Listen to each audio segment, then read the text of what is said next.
Hey everyone, how you going? Jane here. Pleasure to have you with me and with Pathwaves tonight, doing our final stream. It's kind of gone kind of quickly, actually. It's hard to believe that 3 months of kind of online events and networking and education events like tonight have been going on for a couple of months. So it's exciting because it's the end of the online stuff, and it means we're almost getting to the studio event, which is of course the big one. So really happy to be here. Why don't you give me a shout out, whoever's out there? Let me know where you are, where you're from. And today we're going to do mixing. Of course, it's a mixing masterclass, and we're going to kind of work a little bit. It'll be so I'm going to talk about like the process of mixing in general, because I think that everyone can kind of like mix in terms of like put a compressor on something. But I think the bigger thing for me, the more that I teach mixing and the more that I mix myself and think about it, is thinking it's more like about your brain. So I think there's more interesting things to say about how do you think and how do you approach the job of mixing. But I will also talk about actually, like processing, using compressors and EQs and stuff like that. But so I want to talk about the way that we approach mixing. I think that's more beneficial. So I hope that you do as well. We've got Tag Hattie from Canada. Hello, how are you going? Thanks for joining. Okay, so I actually am interested. I'll probably dive in fairly quickly. It's been a long day. I've actually been in the studio since 9 o'clock this morning. So a long day. My ears are ringing slightly, but I'm still here doing the thing.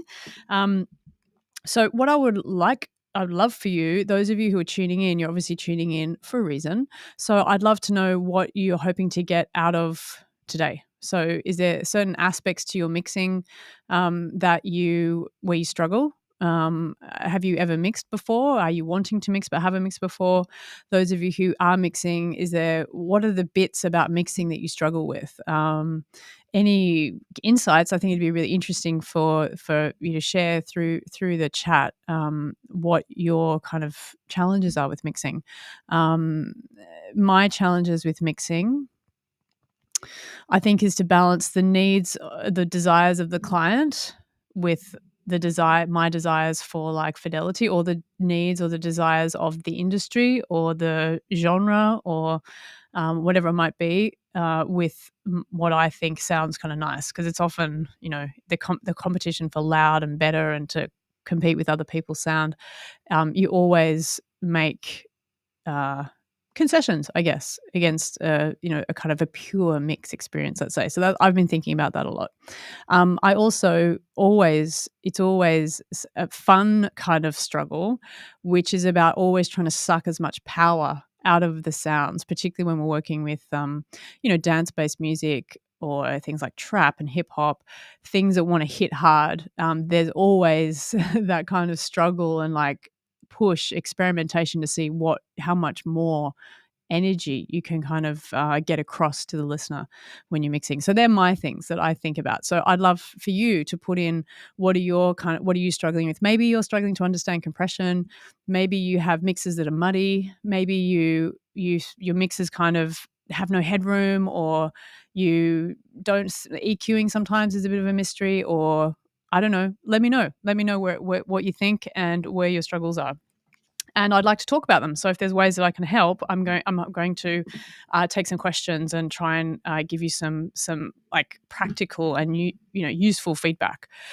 So cool. So Lane is there. Hey Lane, what's up? Thanks for joining us today. Right. Okay. We've also got Malali from Dublin. What's up? How are you, mate? Thanks for tuning in.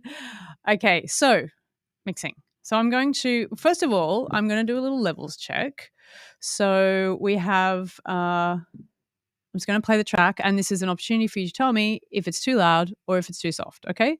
So here it goes. This is a track from the wonderful band Evolve. If you haven't heard of them, you should definitely check them out.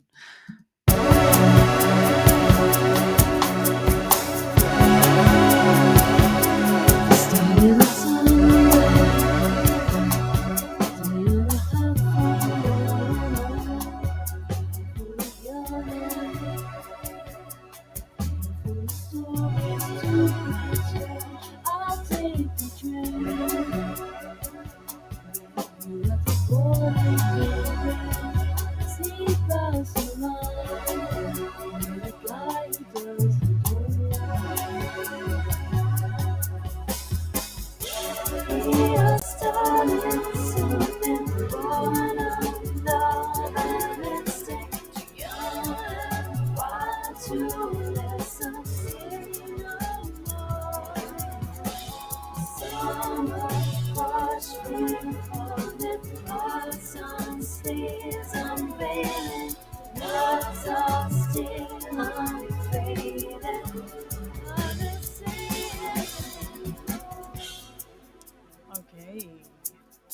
So that's the track that I'm going to work with. Now, actually, I should also say this is a track that never made it out from Evolve. This is a track that we're working on, and we decided that it actually wasn't whatever in line with the album that we're doing. I can't even remember, but it's good for me because I can use it for things like this.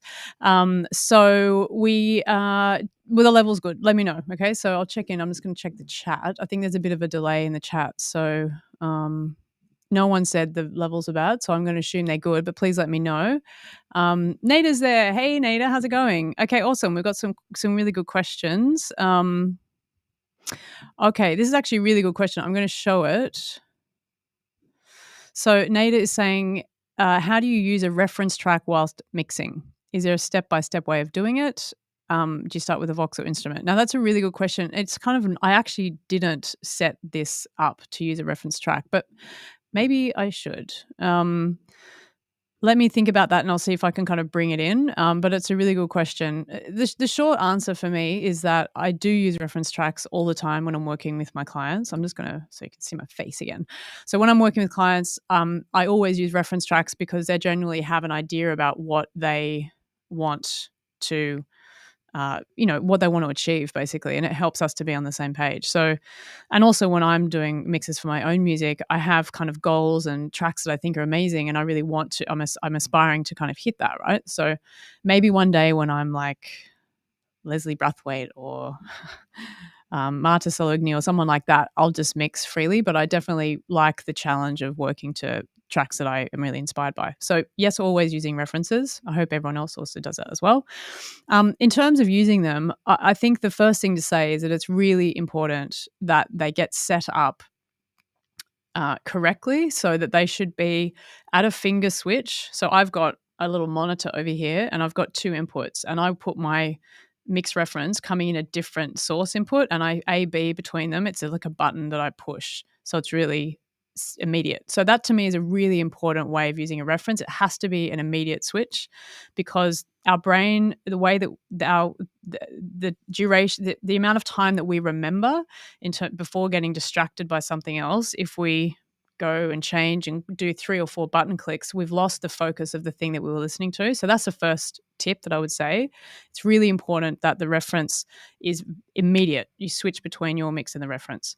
The second thing to say is that it's really important that they're level matched. So they have to be at the same level, because if you don't know this, you probably do intuitively anyway. Whatever, as humans, whatever is louder, we perceive as better. That's why the loudness wars exist, right? So when you hear something is louder, you just immediately think, oh, that's better. So we need to get the reference and our mix balanced really evenly, and then we can go ahead.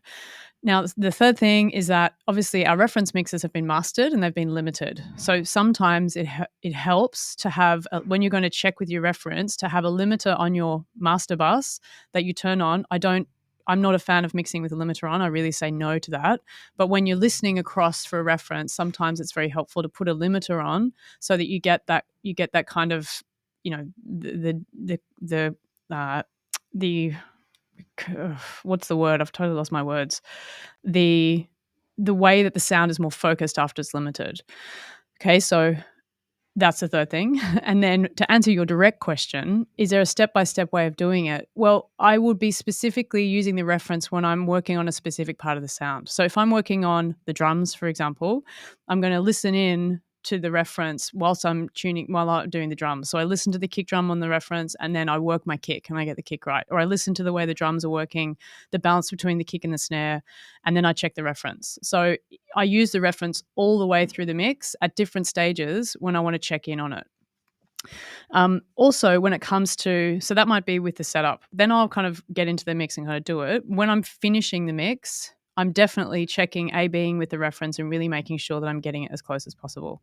Sometimes another one is with vocals, when there's a specific vocal effect that the client is really into or whatever, right? So I would then really listen to the vocals and really try and understand it, and really try and figure out exactly what reverb or what stereo processing or yada yada, and really try and match that and think about the way the EQ has been processed and how extreme the compression is, how hard the S's have been processed, all that kind of stuff. So I hope that answers your question, Nita. Yeah, awesome. Okay. I've got another one from Thomas, which is, and I'll probably just get into the mix shortly and we'll come back to this, but I think this is a good one.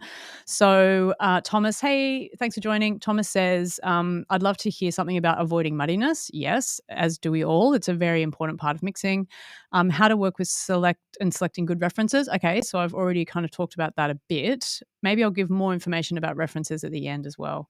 And controlling the low end. How much time do we have? I know we only have an hour. Okay, so I'm gonna get into it. And yeah, Thomas, you said about the metric AB. I use that. I love it. It's really good. So yes, do it. Okay, now thank you for those questions. I really appreciate them. It's awesome. And keep them coming. So whilst I'm talking about this stuff, if you have questions whilst I'm doing the mix, throw the questions in the chat and then I will come back into the chat once I've talked about a certain thing, and we'll answer the questions as we go. Okay, so I've prepared a little keynote because that's the kind of gal I am, and let's have a look at it. Hang on, here we go. Okay, so what I wanted to talk about first of all is understanding what mixing is and how it's separate from other things in the song creation cycle. So I want to ask you this question. What do you think mixing is? Okay, so please put your answers to that in the chat. I want this session to be interactive, and please, let's have a chat together. It's so lonely over here by myself, so please participate. I'd really appreciate it. Okay, so what is mixing? I think is a really important question to start off with, because I think it's one of the first places where people fall down is that when they're mixing, they're doing or thinking about other things. So, and particularly they're producing quite often. They get lost in production and don't think about how the mix is separate, and therefore they don't concentrate on the things that we need to be doing in the mix, and therefore they don't ever get their song polished to the level that they might want. So for me, this is a couple of little bullet points. So mixing is cleaning up. It's fixing problems. I always, as I said, I'm thinking about I want the maximum impact of the sound, taking the minimum voltage or the minimum kind of like hogging the signal as least as possible so we can fit more sounds in. We're obviously thinking about how the sounds can fit together and how they can work together and how they can balance. Also, how the sounds can have separation if that's what we want. So we're thinking about the individual and then the collective. I don't know if you can hear all those noises outside. Someone's decided to move. I don't know what's going on out there. Anyway, so fit together and balance. Then another one for me is thinking about the energy, making sure that the energy, the overall kind of energy of the song, of what's happening is correct for the song. And by that, I mean, is it right for the genre? So if I don't want it to hit, if I'm doing something that's like a funky R&B, I don't want it to be hitting in the same way as like an aggressive trap hip hop, or vice versa if I need it to be hitting hard and it's not. So we need to think about the different needs for the song. Maybe it's a genre based, it could be mood based. We're kind of in a genre free post genre environment where it's hard to pin genres down, but you kind of hopefully you get what I mean. And then also the really important one that I think people forget in mixing is that we really want to make sure that we check in and remember about the emotion and the intention of the song. So is the emotion coming through? And not only is it coming through, but is it coming through in the right way, in the way that the producer intended? Whether that's you as a producer or someone else, you've got to remember that and honor that, I think, as the mix engineer. We're not trying to change anything. We're trying to know what's there and enhance it if possible. So that's what I think mixing is. It's not things like sound design. It's not all of those things. All of that stuff gets done in production. It's not arrangement. It's trying to make what we have better. Tag Hati says, I think of it like musical copy editing. It's been recorded, it's been produced, and now you're polishing it to be the best sounding it can be. Perfect. Awesome. I really love that. That's absolutely spot on. So thank you for that comment. That's really cool. Okay. So then once we've we know what mixing is, then we got to prepare our mix. So mix preparation, again, now this is something that I think people just want to like mix and then maybe don't think about these steps. But someone who like prepares well, in my experience, as a mix engineer, now as a producer, people can be wild and loose and like do whatever you want. But when you get into the mixing zone, it really pays. There's very few mix engineers I know that are just like wild and crazy. There's always some, but generally speaking, the way that you kind of get set up and organized really helps you to be more attentive and get everything working really right. So mix preparation is really important for me and for most mix engineers. So what is that? So mix preparation for me is importing the stems at the correct sample and bit rate, which is important. Organizing, ordering, coloring, doing groups and all that kind of stuff. And then gain staging, very important, and everyone avoids it because they don't understand it. Put in the chat, if you gain stage, let me know. You'll get a gold star. If you don't gain stage, also let me know. And if you don't gain stage, why not? Don't gain stage because you don't think it's important, or maybe you don't understand how to do it? Because I think that it seems confusing, but it's actually not. And I want to show you how to do it if you don't know how to do it. So please let me know if it's something that you think, I actually don't really know how to do that. Let's learn it together today. Okay, so also I would, in my preparation stage, I'd set up my mix bus processing. So I'm starting to make some decisions about what I think I want to do with the mix. And then, of course, the really, really important bit is to listen and make sure that you're making notes about what you're hearing, and then from those notes is what you plan what you're going to do. So I think a lot of people just dive in and they just start processing stuff, but it serves very well to sit back for a minute, listen, get a sense of what you're doing, and then focus on the things that need focusing on. It's very easy to kill a production by over mixing. So that's all of these things can really help you not to do that, basically. Okay. So who gain stages exactly? Come on, let's know. Do you know what gain staging is? Maybe you don't even know what it is. Let me know if you don't know, because this is all about education, right? So if you have any questions, please ask them. Don't sit there in silence. I want everyone to leave here with more knowledge. Okay, so I do want to talk about gain staging because generally speaking, when I mention it, people go silent, which is what you've all done. So let's check it out. Okay. So here is my mix, and so Tag is saying I gain stage, but I always worry I'm doing it wrong. Yeah, so does everyone. Okay, so let's check it out. So basically, if I press play here, let's have a look at the faders. So keep an eye on the faders. This one.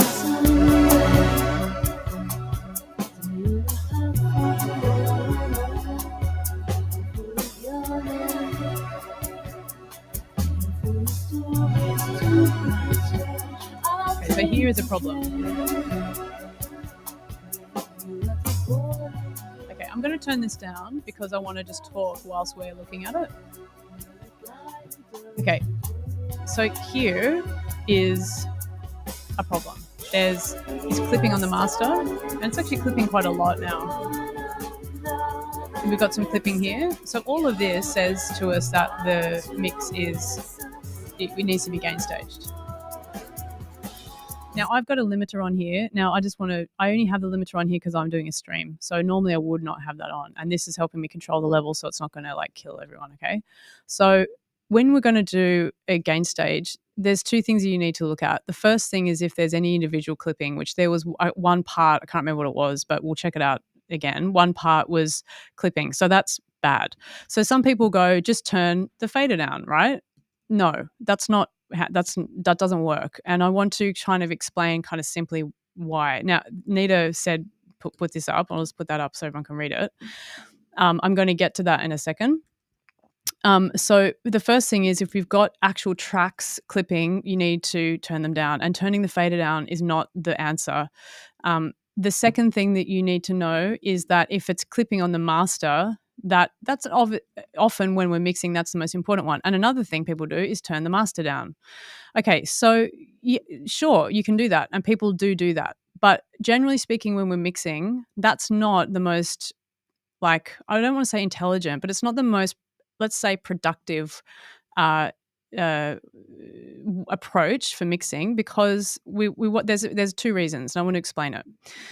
So if we think about the signal flow, the signal flows into the channel strip here, and then it goes into effects. So we put on a compressor or a EQ or a saturator or whatever. If the level is up too high, this all happens before it gets to the fader. So the fader will turn down, but the level that's going into the effects processing is still that really loud level. So if you're using 100% digital plugins, no analog emulations or anything like that, you can maybe argue with me that it doesn't matter. As soon as you get into the realm of using any kind of analog emulations, which I would say 80% of mix engineers would use that, maybe even 90. It's very much a part of mixing. There is an analog sweet spot. There's a thing called unity. I'm not going to get into it too much, but it's very important that we think about that, because if also circuits have a kind of operating level where they are like an ideal operating level, and they have a range around that. Okay, so I'm going to bring my face in again. Okay, so they have a range where it's called the analog sweet spot or the sweet spot, right? So when you come in at that level, it just sounds nice and it's easy. You don't have to work so hard. If you overload it or if you underload it, you're kind of starting to, turn things up to extremes, and then the device doesn't work as well. So this is why gain staging, and remembering the other thing is that mixing is the art of subtle and paying attention to lots of little things that in themselves, they don't seem like a big deal. But when you add up all of these small things that you do, at the end, you're like, whoa, this track sounds amazing. So one of these things is paying attention to the way that the integrity of the signal that you're sending into being processed. Now, when you work analog, of course, it's really important, but it still matters when you're working digitally, and it absolutely still matters when you work with any kind of emulations, right? So an emulation plugin is like this, right? Any kind of things, or any kind of compressors like 1176 compressors, or let's say the glue compressor in Ableton, that's an emulation of a VCA, an analog VCA compressor, right? So all of these things have a kind of a sweet spot that we want to think about when we're working with them. So a lot of people say they don't bother, as Nada said. It's just like volume, and they use a limiter because it's easier. And that's not, you can absolutely do that, and loads of people do it. But this is when you're struggling with your mixers and they're not sounding as good. Really, for me, one of the first things I ask people is like, do you gain stage? And when people start gain staging, mixing gets easier because the levels just balance a lot easier, and it just works better. Okay. So maybe you can treat this with skepticism, but I would love you to explore it. I'm going to teach you how to gain stage and explore it, and maybe try it out and make your own mind up. Okay. So let's get back into it. Okay, so the next question is how low, or what levels, how loud do I want my mix to be? So when I work with a VU meter, and I put it on my mix bus, and I like to set my VU meter, it's an average loudness meter. So it's not the peak meter, but it's giving me average loudness. And I set it generally to 16, which relates to the minus 16 thing on these meters that you're used to seeing, okay? So the 0 point relates to that. Why do I use this? I like the way it looks. It helps me. It's more like, I don't know, visual and fun. So that's why I use it. So let's check this out. Okay, so it's way too loud. Right. So what I'm going to do now is do a gain stage. I'll make that smaller. So I've already kind of done it ahead of time. You can see I've used a trim plugin. There's a few ways you can do it. You can put the trim plugin. If you're using Ableton, you can use the utility plugin. You can also do it by going into the clip and turning it down here. Like I can grab this and turn it down, right? There's lots of different ways that you can do it. Also in Ableton, the clip view, turn it down. That's all gain staging. Okay, so I'm going to do it my way. So I'm old school, so I use a trim plugin. So again, with this, I've turned things down. Now I've made a guess. Now basically the way I do it is that I kind of look at how loud it is, how much louder the master is, and I kind of make a guess. So I say, I think let's take everything down 3 or 4 or 5 or 6 dB. So in this instance, I've decided I'm going to take it down around 4 dB. And generally speaking, I just copy that. You see that? All of these are copied across. They're all the same amount. So I've put a trim and I've copied it all the way across. And then some of them you can see this is a huge amount. So I'll leave that one off and we'll have a look at how loud it was. And then I just turn them on all the tracks. So I'm just going to do this in one hit, okay, just for the speed. So now I've got all of my gain staging on. Okay, some of them I haven't gain stage because they're quiet. I didn't need it. But the things that were too loud, I've turned down. So let's take this one, okay? Okay, so it's very, very loud, almost peaking. And so I brought that down quite a lot. Okay, what else? And then I think the vocals may have gone, oh no, they didn't go down. Okay, so I basically went through and you just go through and you turn everything down. And now I can look at my VU. Yeah. Okay, so what I'm looking for when I'm doing my gain stage is I want the maximum to be kind of, dancing around the 0 point. And as my mix gets better and better, it tends to kind of stay more consistently on that 0 point. And that's gain staging. That's it. And for me, it's really important not to spend too long gain staging. So I put up my VU meter and then I kind of think about how much too loud it is. And then I put a trim plug-in on all of the things that seem really loud. And then I check my meter again. And then I make little adjustments. I want things to feel kind of balanced. And that's it. Okay. So it shouldn't, for me with a gain stage, it should take you 5-10 minutes tops. If you're taking longer than that, you're missing, it's not, you're doing it wrong. Okay. So don't overthink it, but just re-level things so that you've got some headroom. Now when I'm doing this, I've got nice headroom over here. Beautiful. Okay.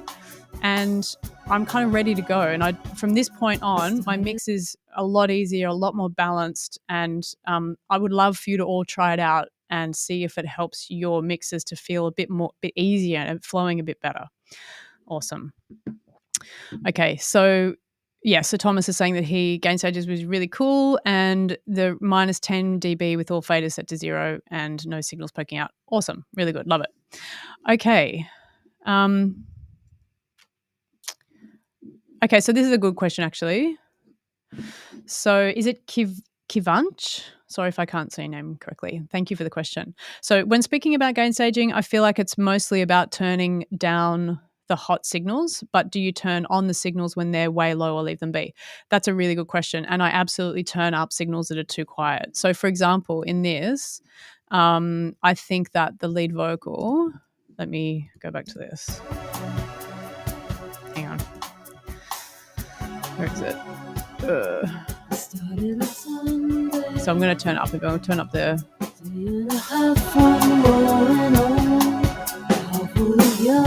Yeah, like for me, this could probably go up a bit.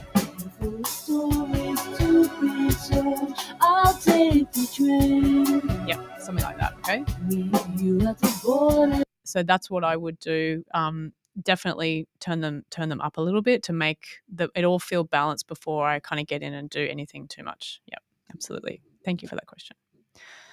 Okay, so let's move on to the next bit. Okay, so remembering to listen is really important.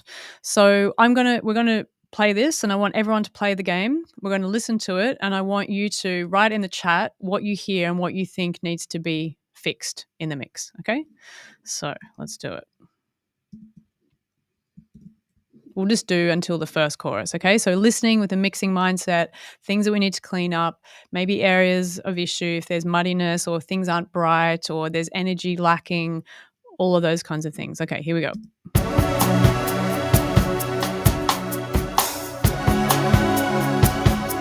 We started on Sunday, day and a half from rolling on, heart full of yearning. Full of stories to be told. I'll take the train. Meet you at the border, baby. Sneak past the line. You're the guy who does the door. We are starting something on another mistake. Young and wild to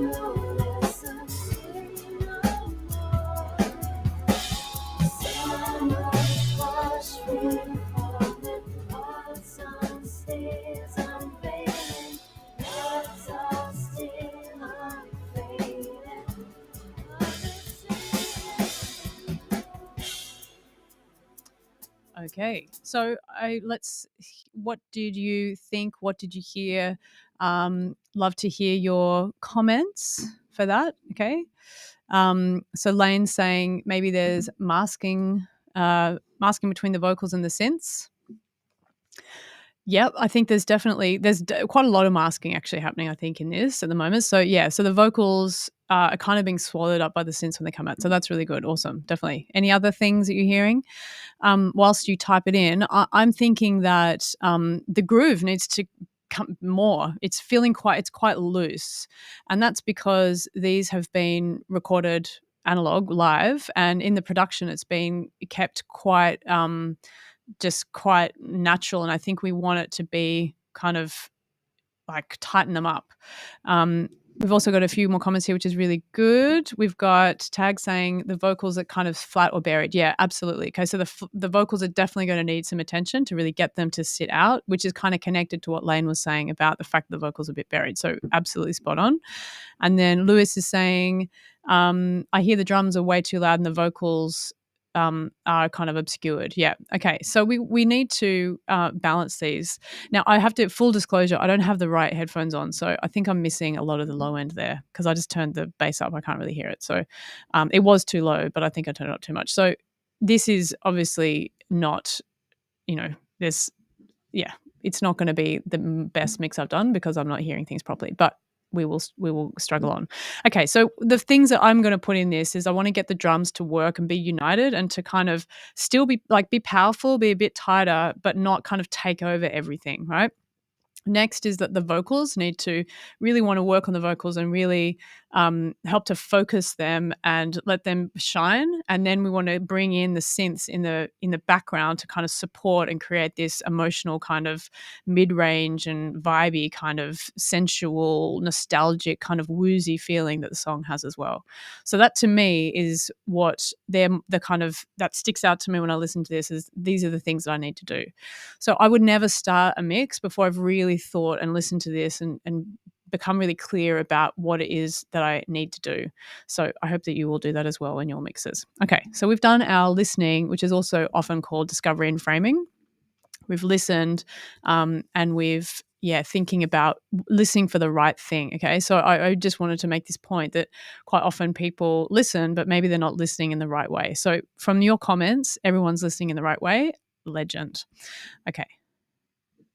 So now having a plan and a workflow. So once I kind of listen, I think about what needs to happen. I might some more things might become evident to me about what I need to do.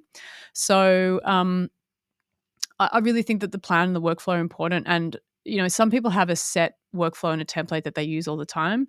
I don't do that because I work across a lot of different genres. So I will work in some ambient music, then trap, and then house or techno, and then funk, or then pop vocal. So it changes a lot. So that a template doesn't work for me. If that works for you, that's awesome. Again, please let us know do you use a template or how do you set up your mixes? Throw it in the chat and let's hear what you all do. So, okay. So we've got, for me, I kind of think about it. I have certain things that I do and then certain things that I set up once I've heard what I've got kind of to work with. And the plan, as we just talked about, it kind of only can come once you've listened and you've got a sense of what you need to do.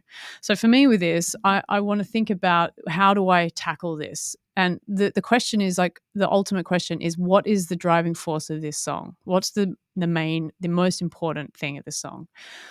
And ask yourself that question because we're mixing together here, group mixing exercise. So for me, the most important thing about this song is the groove, is that kind of that movement, that feeling, which is started by the drums, and it's the bass supports it, and the synth's kind of a woozy in the behind, and the vocals are supporting this kind of woozy feeling. So I think the groove is really important. Also, the kind of melancholy lead vocal in the verse is something that we really need to get right. So you get, again, that melancholy really comes through, that it's not just a kind of a groove song, it's also an emotional song. Okay, so these are the two things that I really want to think about. So for me then, that tells me what I need to start with. So I would either start with the vocal and getting the lead vocal right, or I would start with the groove and with the drums. I think I'm going to start with the groove and the drums in this instance. Okay, so what I would do then is get going on it. Now, of course, for me to mix this song, I'd take quite 6 hours, and we only have like half an hour. So I'm obviously not going to mix it all, but I do want to talk a little bit about my approach to the drums. So the first thing that I will do, I've actually already done it, is that I want the drums to, I've decided to route them into a subgroup because I want them to feel ultimately like one unit. Now, that's not something that I always do, but in this instance, I'm going to do it. Sometimes I have different groups, again, where they have percussion stem and then a drum stem.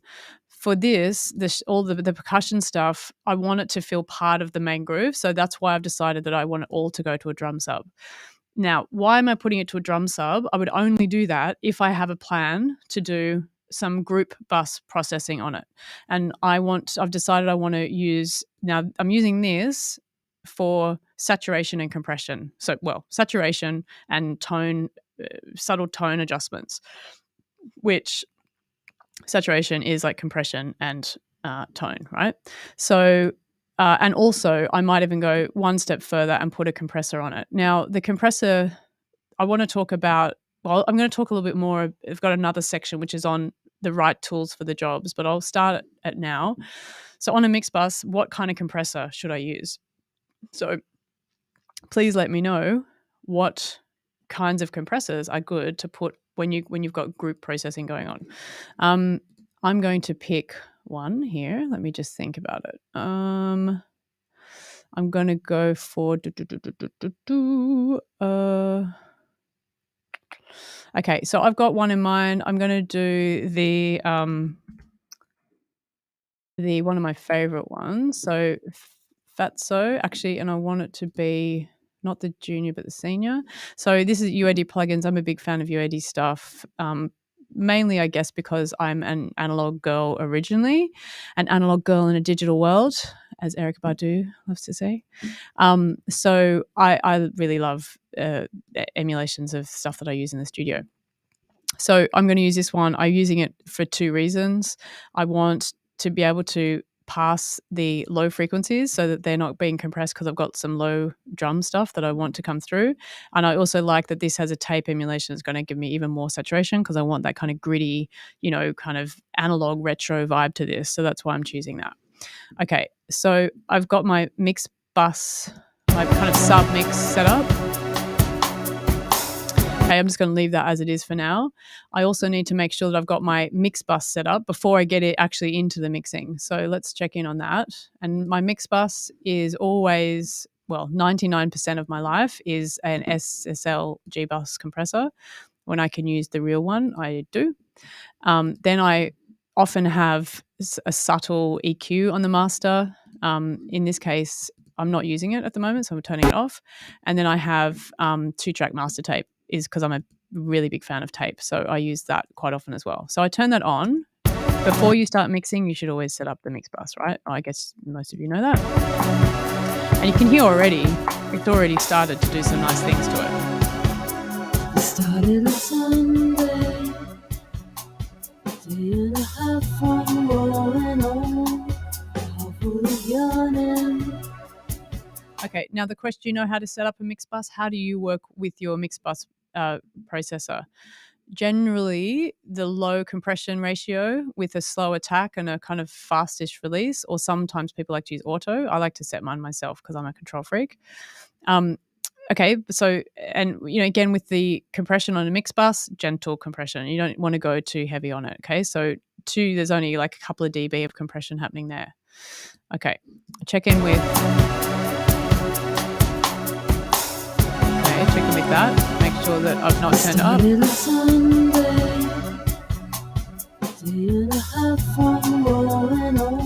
Okay, so now I've kind of set my groups and I think I'm pretty fine. The rest of it, the bass is just, there's 2 tracks with the bass, which I might group actually. I'm going to talk about the bass in a minute. And then we've got the bunch of keys.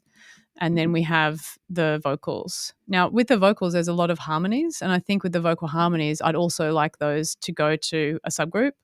So the vocals, I have them just the vocal chorus, you see all of these have been sent also to a subgroup. So for me, this is my kind of setup. I think about this kind of before I start, and then I get going. And obviously you can change these things as you go.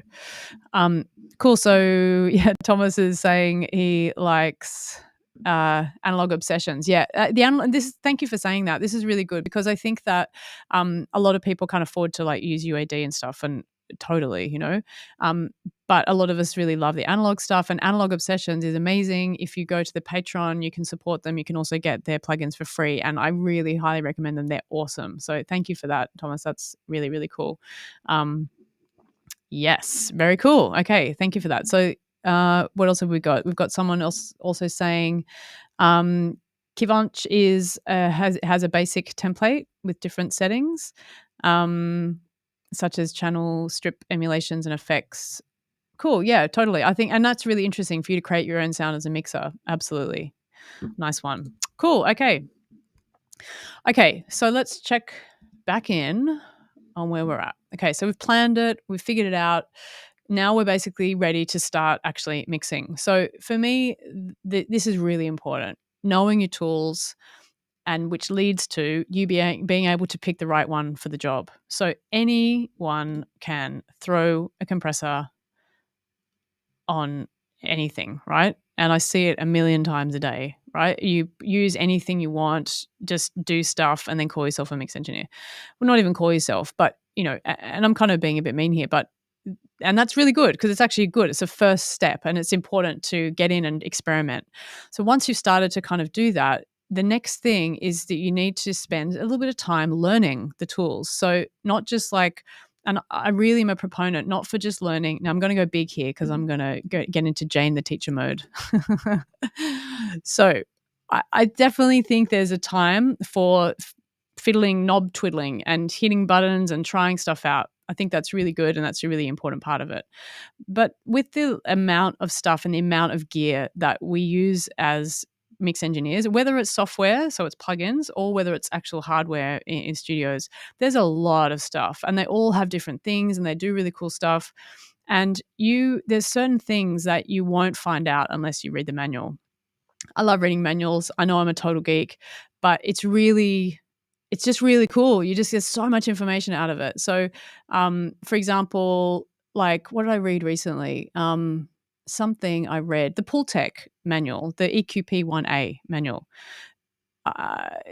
There was new information about the way that the filters work that I didn't know that has changed the way that I interact with them when I'm mixing. And guess what? It sounds better when I use it. So I really encourage you to get into it and read manuals. If you're using Ableton, the Ableton manual is amazing, and it gives you so much insight into all of the plugins, and no one ever reads it. It's really good. The same with anything that you're using. The manuals come with all software, but no one really checks it out. So if you want to get ahead and you want a few extra things, like I really encourage you to read the manual. And it helps you to be really armed with all this knowledge to know in the moment when you hear a sound, what should I use for this? And rather than just using the same stock plugins all the time, you can start to explore and really build some really interesting sounds. And like Kivanch was saying, having some different kinds of channel strips that you think work really well, that starts to kind of be your sound. So I really encourage you to think about it. So two examples that I think we use a lot is in these questions here, and I'll put them back up. Which compressor is the best choice for whatever you're doing, right? So there's different types of compressors. There's fast ones, there's slow ones, there's transparent ones, there's, whatever, right? You can limit, you can change, all of those kinds of things. So do you want transformers or no transformers? Do you want tube compression? Do you want optical compression? Okay, so they all have a different sound and they interact with the music differently. So I think it's really beneficial to think about it, learn about it. And it's fun. If you're loving mixing and you're here on this stream, it means that you're a mixing geek like me. So so you should enjoy that. Also with EQ, I think, with EQs, the EQ does different jobs. So, am I wanting the EQ to be transparent? Am I doing some cleaning and some kind of surgical stuff? Or I'm using EQ to kind of like make a sound more exciting. And in which case, maybe there's different EQs that will give you a even more exciting or a more kind of satisfactory result that gives you excitement without harshness, stuff like that. Okay. So really thinking about the tools that you're using and getting excited and taking time to explore them is really going to help you when you're mixing. Okay. So I want to look into I'm going to now stop talking. Well, I'm not going to stop talking because that's what I'm here to do, but I'm going to mix a little bit more and go through some of my choices here. Okay, so I just want to focus on the drums for a bit. So what have we got? Okay, so I've got a kick out and a kick in. Now I want them to become actually one sound.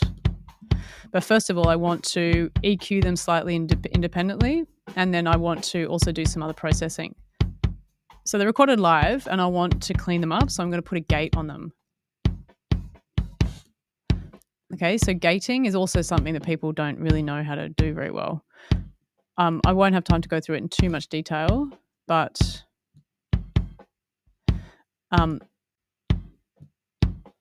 okay, so what I'm doing here is trying to get out the outside sounds.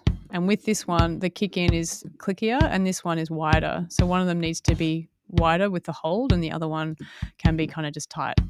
Cool. Okay, so I've done that. The next thing I need to do is I want to clean them up. And so I'm just using a really transparent EQ. You can use anything. I just use this as my go-to. The kick in, I want to get rid of some of the low information. Hang on. Okay, and there's a bit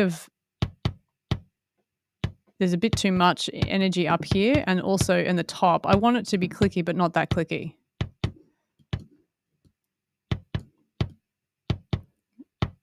There's that bit there. Too much. Okay, but I do want the 1K. Make it a bit tighter.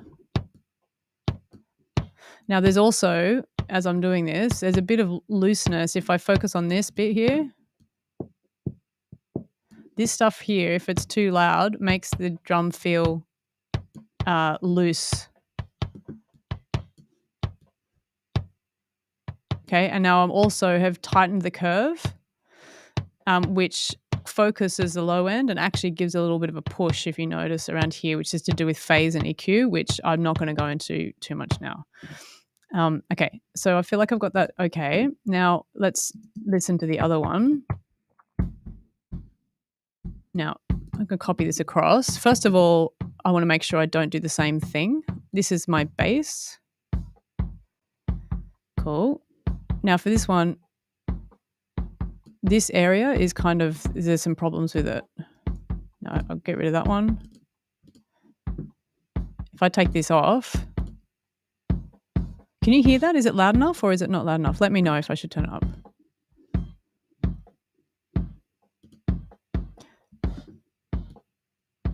Okay, now I add them together.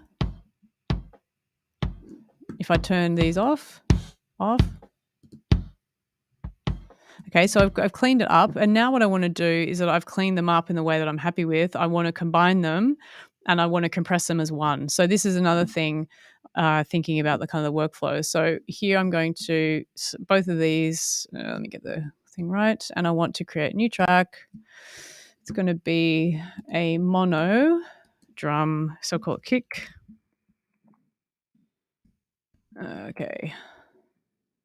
Okay, so now this is my kick, and I want that to make sure that still goes to my drum sub. So where is it? Drum sub, there.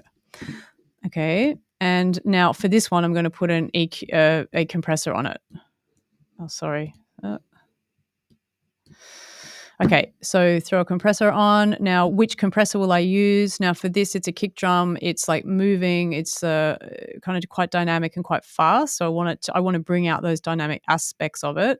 So I'm going to choose an 1176, and there's not thousands, but there's like multiple variations. And I'm going to go for the A variation, which is one that's like the first one that kind of came out in the 60s, and it's characterized by its kind of more gritty. You've got the think 60s sound, right? So you get a bit more grit into it. So I'm choosing that one.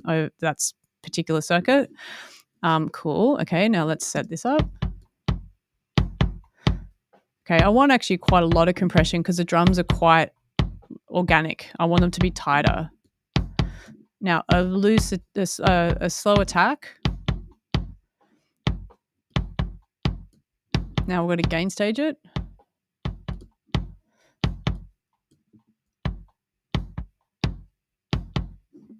Now, there's something here that I'm not liking. I think maybe that was a bit too dramatic. Something in this.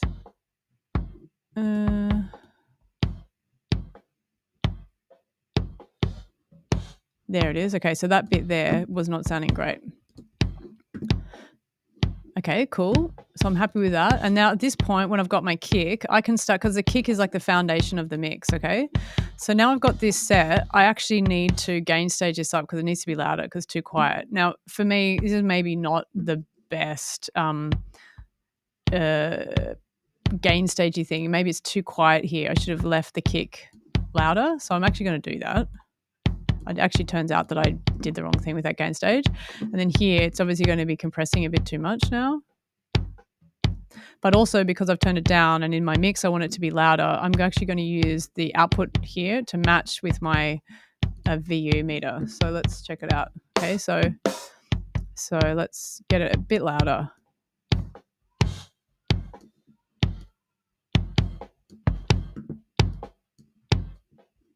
There's still a bit of clickiness that I'm not really liking, but let's I take this out. Okay, so it's definitely in this.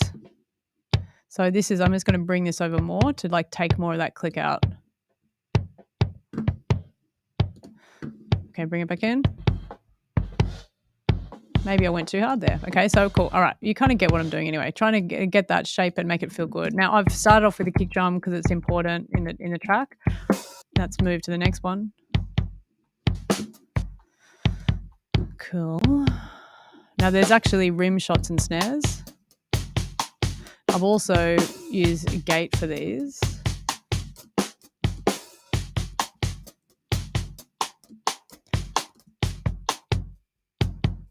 Kind of make it a bit tighter. Okay, and with these, the same thing. So the snare top and bottom, I actually want them ultimately all to go to the same place. So I'm going to create another like group and put them together. So I'll just do that quickly. I probably should have done this before, but whatever. Okay, these are mono and they're going to, it's going to be called snare rim. Okay, cool. Okay, and then I can compress these all as one because they're different parts of the sound that I ultimately want to feel like one sound. So, I mean, this is, again, the idea about this is when and why I would use groups. It's a specific thing when I want to compress them all as one. I don't just automatically like group stuff in. Hey from NYC. Hey, what's up? How's it going? Okay, so we're going to throw a compressor. I'll just use this one. This is the Waves one. It's also very good. I'm going to use the blue, this is a blue stripe, which is similar to the A that I did on the other one. Okay, now we've got some levels issues across here.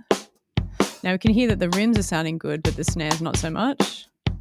So let's have a listen to the snare by itself. And I might go, where's the snares? Okay, let's check this out.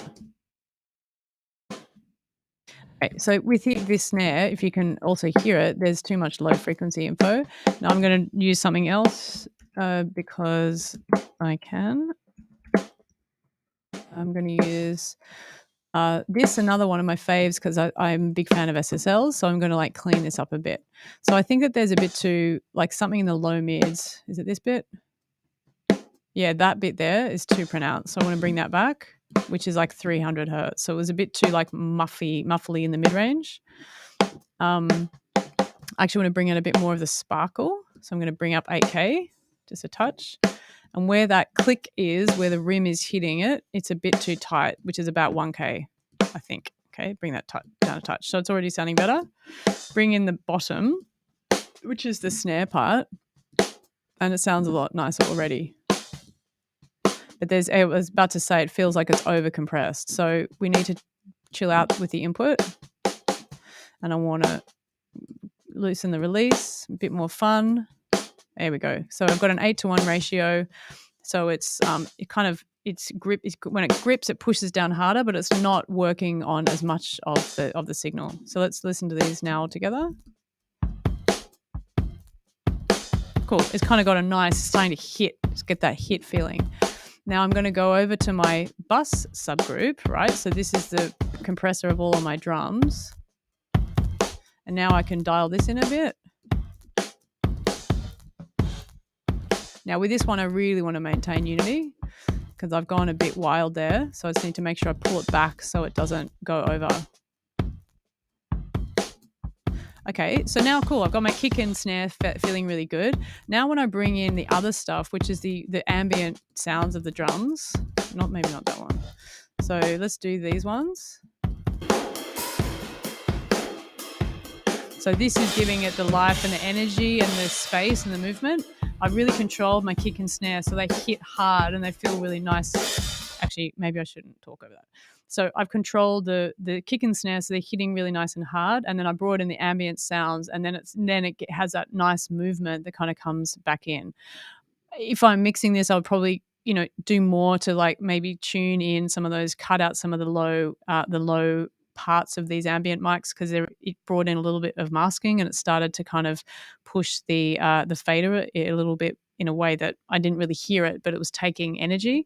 So that to me is a signal that there's masking that I want to get rid of so I don't waste energy with sounds that, they're not contributing. So there's the drums that kind of started to work. But they're also really loud now because I've kind of, maybe I got a bit excited. So if we look at this, hang on. If we look at my VU meter, now I'm already at the maximum point, but I haven't put anything else in my mix, right? So I would want to be thinking about that. And maybe what I need to do is to calm it down a bit. So I did turn this up quite a lot over here because I wanted to get some compression happening. So I'm going to bring it down a bit and just like, let's check out my VU meter again. Okay, whatever. Okay, so I'm starting to leaving a little bit of space in my mix because I'm about to bring in my bass. So let's see what the bass is doing.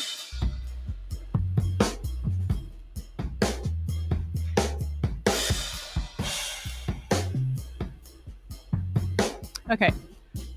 So that's actually not too bad because I cleaned stuff out of the kick drum. I've cleaned some space for the bass to come through, but still we can maybe work a little bit more with it.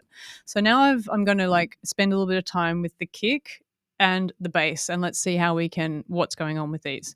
So let's just listen to the bass by itself first. Okay, by itself, it's almost at the maximum. So we can see there that this is taking a lot of energy and it's going to create some problems in terms of muddiness and masking. And I know that's questions that people have been having but prior. So we want to try and fix that. So I'm just going to go with any kind of EQ. You can see where there's a lot of energy, like a lot of energy there. So we need to kind of make some priorities. So it's kind of moving up and down from like 40 hertz up through to 125 with the fundamental. I want to look at the kick. Let's check out the kick. I'm just going to do just again with an analyzer on the kick. Let's hear the kick.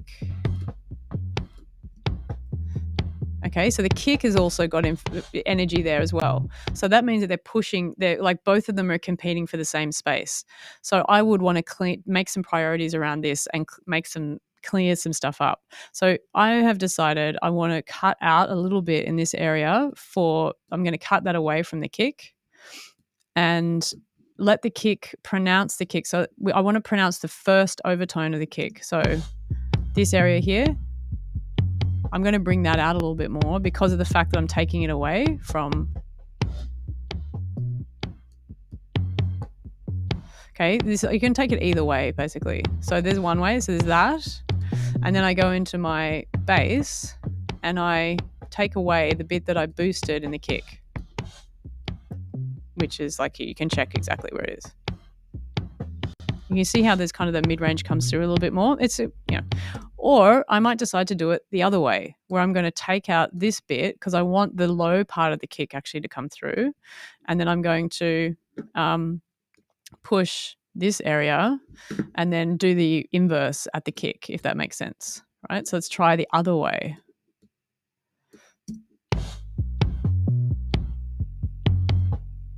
I think for this song, the other way works best. So yeah, okay. So that's, I mean, this is just a little insight into some of the things that, in terms of the approach to working with how to balance the low end, because this is one of the things it's like that drives everyone totally crazy, is that they can't get things to work together, particularly when you've got lots of bass sounds and bass things going on. You need to make some prioritization, and so this is kind of what I'm showing, what we're doing here. The other thing to say is that the bass, if we kind of take some of this out, it doesn't come through as much. So I want to boost the mid-range more. But if I boost that, it's not coming through because there's really not a lot of energy there. So what I've decided to do in this instance is I've doubled the bass. You can see here, I've doubled the bass, and I've actually used something to pitch it up an octave. And then I'm going to bring in the octave above, which is going to have more of the upper partials kind of more present, and it's going to help the bass to be more audible. I don't want this to sound like another layer, but I want it to sound like an overtone of the bass part, which is really helpful often with sub basses like this one is. Okay, so that's really obvious, but I'm going to bring it down just so it's just there. Okay, so let's now play all the drums. Let's just put them all in, why don't we?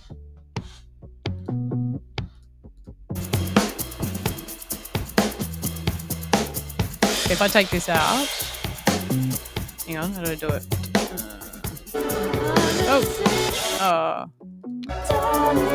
Hang on.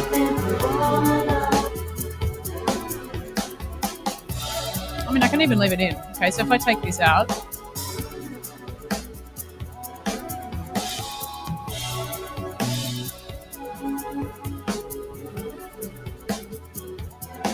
I don't know if you can hear the difference there, but like by bringing in that overtone, it helps the bass to cut through the mix, and then it helps us also to hear the bass is actually more bassy because we bring our attention to the bass frequencies by the overtone and it brings us down.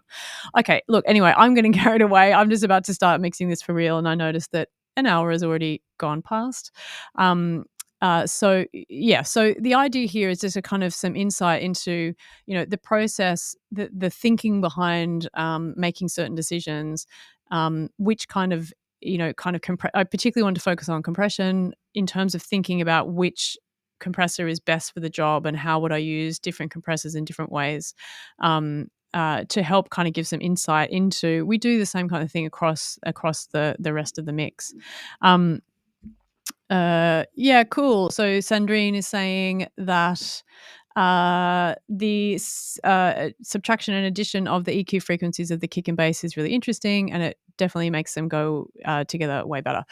Awesome. Yeah, it really does. It's definitely, and this is the kinds of things that we do a lot in mixing, is trying to think about if there are two sounds that are competing. And so for the questions, I think it might have been, was it Thomas, was asking about muddiness. This is definitely, it's a big one, is to really think about the frequencies that the frequency spectrum of the sound, more than just one sound, the sounds, if you can identify the sounds that are competing against each other and can think about, okay, well, what's going on? And you can either look at the visualizer like I did there, you can also probably hear it as well and think, okay, right, there's a problem in this range. They're both really loud in this range. So that can't happen. Well, it's not working. We're creating muddiness. That's not working. So I need to make some priorities here about which one gets through, basically. So, that's a lot of it, really. Mixing it, EQ is really important. I want to give a quick plug for EQ training exercises. I teach in university, and I think it's really important. And actually, like, I do it for myself. If I haven't mixed for a while, if I've been on holidays, or if I'm hungover, or if I'm sick, or whatever, and I feel like I'm not focused, I still do these exercises myself. Frequency training, hearing a tone, boop, and then knowing, oh, that's 500 hertz or whatever. It's really, really important. I think it really helps, and it's a really easy way for you to kind of level up your critical ear, which is, at the end of the day, it's all about what you hear when you're mixing. It's a really big part of it. Okay, well, I could keep on going, of course, because I love to talk, but we're supposed to only go for an hour, so I will wrap it up. And I just want to say a few more things. So mixing with your ears first and your eyes second has become a more and more important thing for me, and particularly as I'm working more with young mixers that are really mixing in the box, and we all have these visualizers, and an Isotope, who is a sponsor of tonight, is also they have amazing mix tools that help us, and they're excellent, and they're really important as supporting aspects. But you can never get away from the fact that we are doing a sonic art. We're working with our ears. It's really important to really train your ears and really make sure that they're sharp and that they're responsive, and that what you can really get inside what you're hearing, so that you can make adjustments if you need to. Also, which to say, we have a software giveaway tonight from Isotope. So if you are interested to go in the prize in the pool to get to win some Isotope gear, please give us your email in the chat, and we will then draw a raffle, and we're going to send the winner information for the winner tomorrow or whatever. I should also, at this point, take a little minute to thank our other sponsor, which is Adam Audio. And Adam Audio, I do product specialist work for Adam Audio, and I've used their monitors for many, many, many, many, many years. I think they're amazing. And Adam have been supporting the Pathways event since the beginning, and I'm really grateful for that support. We really couldn't do it without the support of the sponsors. Isotope and Adam as well have been amazing. So we're really thankful to them. And of course, they make amazing products. So if you're not using them, check them out. They're very, very good. Okay, so any questions? So let me know, how was the stream? Did you enjoy it? Have you learnt new things? Do you have questions? Are there questions out there that some things that you are desiring to know, but I haven't covered? So we'll go on for a couple more minutes if there are questions. If not, we'll wrap it up. But please, I'll give you. Maybe I always ask questions and then I forget that there's a delay, and then I always go, all right, and kind of pack up, and then people are going, oh, I've got all these questions. So I'm just going to fill a bit of space whilst you ask your questions. Okay, so this is the last call for questions, and I'm just going to keep on talking for a little bit longer and kind of wrap things up. So as I said, mixing with your ears first and your eyes second.